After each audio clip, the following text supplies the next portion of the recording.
Continuando o exercício, então, com o número de Reynolds e com a rugosidade relativa, nós vamos para o diagrama de Moody para encontrar o fator de atrito. Então, nesse eixo, nós temos a rugosidade relativa. No nosso caso, é 0,001. Então, a gente vai andar sobre essa curva aqui, ao longo de toda a trajetória, até nós encontrarmos a interseção da linha que vem do eixo do número de Reynolds. 0,001, rugosidade relativa. A gente anda sobre essa curva. O número de Reynolds deu aproximadamente 50 mil. Então, aqui, 10 a quarta é 10 mil, 20 mil, 30 mil, 40 mil, 50 mil. A gente sobe uma linha reta aqui até encontrar o 001. A interseção dessas duas curvas, a gente projeta para cá e faz a leitura do número do fator de atrito. Nesse caso aqui, eu considerei 0,0225. E finalmente a gente joga todos os dados na equação e faz o cálculo. Então, 0,0225, 1000 a massa, o comprimento, 1,19 a velocidade ao quadrado, 0,45 o diâmetro em metro, vezes 2, vezes a gravidade. Esse cálculo aqui dá 3,54 metros. Então, essa é a perda de carga distribuída por quilômetro para aquele escoamento. O que representa esse 3,54 metros? Não é uma dimensão linear. Isso não é um comprimento de tubo. É a perda de carga. E aqui, então, vale a pena a gente lembrar o conceito de carga. Carga é uma energia por peso, é uma quantidade de energia por peso. Então, a cada quilômetro daquele escoamento, o fluido perde 3,54 metros de energia por peso. O metro é a unidade de energia por peso, considerando as unidades do sistema internacional. Então, não confunda esse 3,54 metros com um comprimento a mais. Ele é uma quantidade de energia que foi gasta para vencer o atrito viscoso interno do fluido. E, finalmente, mais um exercício para a gente aplicar a equação do balanço de energia. Vamos considerar esse tubo inclinado aqui. O escoamento ocorre de baixo para cima. Nós temos duas seções distanciadas por 10 metros nessa direção. E aqui a gente tem uma leitura de um primeiro manômetro igual a 1,5 bar. E a gente quer saber a leitura do manômetro 2. A vazão é 1 metro cúbico por hora. E a perda de carga entre essas duas seções já foi dada. A perda de carga é igual a 2 metros. Então não precisamos calcular a perda de carga. Apesar que, se fosse necessário, com os dados devidos, nós saberíamos, porque acabamos de fazer no exercício anterior. O exercício pede, então, a leitura de P2, considerando essas condições. Foi dada a vazão e o diâmetro, então a gente consegue calcular a velocidade.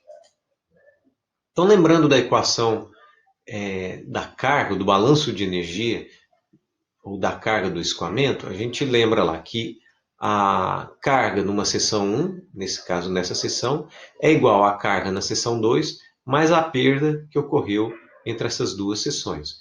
Então, a perda que ocorreu a gente já tem. O que a gente precisa saber? A carga na seção 1 e a carga na seção 2. Lembrando que a equação da carga, ou é aquela equação de Bernoulli, que é a energia por peso, é pressão sobre gama, velocidade ao quadrado sobre 2g, mais a elevação. Para a aplicação dessa equação, a gente precisa definir uma referência para estabelecer a altura, a elevação z.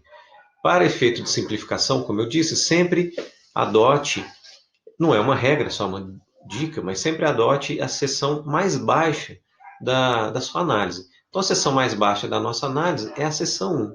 Então, adotando a referência aqui, a gente consegue avaliar o Z1 e o Z2. Então, vamos levantar os dados da seção 1. A pressão é 1,5 bar, então corresponde a 150 mil pascal. Velocidade 1 é igual a velocidade 2. Por quê?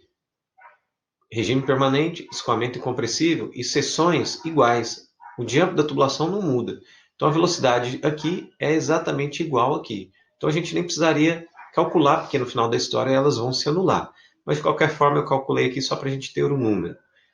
Como a referência de elevação eu adotei na própria seção 1, a elevação da seção 1 é zero, porque ali é a referência. O Z2 não é a altura vertical, lembre-se, Z2 não é a distância, mas a altura ou a distância vertical. Então a gente vai usar essa informação para obter essa altura aqui.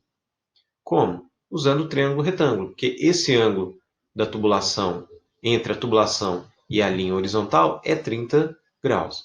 Então, usando o conceito de seno aqui, cateto oposto, que é a altura que a gente quer, sobre hipotenusa, que é 10 metros, seno de meio é igual a isso. Seno de 30 é igual a isso. Seno de 30 é igual a meio, logo, então, essa altura aqui é igual a 5 metros, metade dessa altura, porque o ângulo é 30 graus. O gama é 10.000 newton por metro cúbico e a gravidade 10 metros por segundo ao quadrado. Com esses dados aqui, a gente lança nesse balanço de energia e aí a gente vai conseguir o valor da pressão 2. Então vamos lá.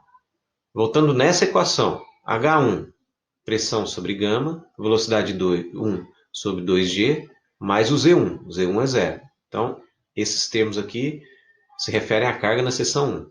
Esses termos aqui, a carga na seção 2, que é a pressão 2, que é o que a gente quer, sobre gama, 0,14 ao quadrado, que é a velocidade sobre 2G.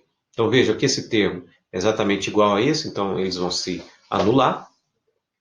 Mais o Z2, 5 metros, e mais a perda de carga entre essas duas seções, que nesse caso aqui é igual a 2 metros. Então, essa perda aqui é 2 metros. Então, H1, H2, mais a perda. Isolando o P2, que é a única incógnita nessa equação, a gente obtém 80.000 Pascal, ou simplesmente 0,8 bar. Então vejam, a pressão aqui ela é menor, porque houve uma perda de carga, mas também houve uma transformação da energia de pressão em energia de elevação. Como que a gente sabe isso? Respondendo a segunda parte da pergunta. Qual seria a indicação de P2 se não houvesse perda de carga? Então, se esse 2 aqui, na verdade, não existisse, ele fosse zero, a gente refazendo as contas, a gente obtém o valor de 100.000 Pascal ou 1 bar. Então, significa que, se não houvesse perdas entre as duas seções, a leitura aqui, que é 1,5 bar, nessa segunda seção seria 1 bar. Ué, mas por quê? O que fez com que essa pressão variasse se não houve perda de carga? Houve uma transformação de energia. Aí parte da energia de pressão foi transformada em energia de elevação, uma vez que a energia cinética ou a energia de velocidade se manteve constante. Então, esses 150, parte dele, ou 50, foram transformados em elevação. Ou seja, essa seção está 5 metros mais elevada do que a seção anterior. Então vejam que mesmo sem a perda de carga, se existe variação de velocidade ou de altura, a pressão pode variar. Então, com esse exercício, fica clara a aplicação da equação do balanço de energia, resgatamos um pouquinho do conceito da equação de Bernoulli e da perda de carga. Então, eu espero que com esse exercício tenha ficado claro os métodos e as equações, as análises utilizadas para cálculo da perda de carga distribuída. Na próxima aula, nós veremos a perda de carga localizada. Obrigado e até lá!